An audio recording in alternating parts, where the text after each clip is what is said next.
Saya nak bagi tahu. Siapa nak jilat Anwar Ibrahim, kau jilat lah. Tapi kau tak payah nak ajak bertumbuk lah apa semua. Bodoh. Orang kita ni nak orang Melayu bersatu. Isu ni patut menyatukan kita. Ada kesedaran. Bila tengok orang tunggang, kita balon lah orang tunggang. Lagi satu ni Anwar Ibrahim.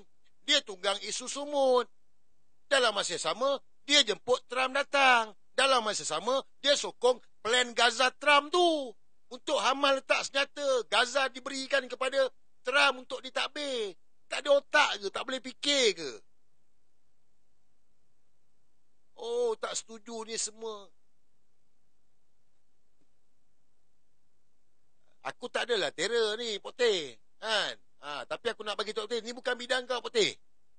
Ni bukan bidang kau. Bukan nak bertumbuk, kalau kau ajaklah bertumbuk. Tapi ni bukan bidang kau. Kalau kau nak masuk lain ni, kau standby lah. Jangan koyak. Kalau bukan bidang kau, buat bukan bidang kau. Kalau kau rasa nak ulah lah. Kau nak jilat Anwar, jilat lah. Kita tak heran lah. Walano nak jilat lah. Sampai ke telur, jilat lah Anwar Ibrahim. Kita tak peduli pun. Tapi bila kita sibuk dengan menyatukan Melayu, kita nampak apa yang Anwar buat, kita tibai, ada pula yang backup, ajak bertumbuk. Tak ada otak. Ni, kepada yang lain, termasuk Poteh. Saya tahu Poteh tengok ni. Korang ni baru nak up. Korang baru nak up. Korang tak tahu apa pun.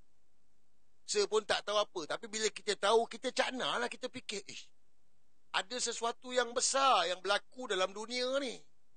Tak payah pergi jauh lah. Contohlah Faizal Halim. Faizal Halim, pemain bola sepak, kena simbah asid. Tak tahu siapa simbah, tak tahu siapa arahkan. Tak pelik ke saya tanya korang ni?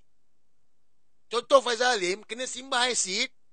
Tak pelik ke saya tanya dengan korang? Siasatan NFA.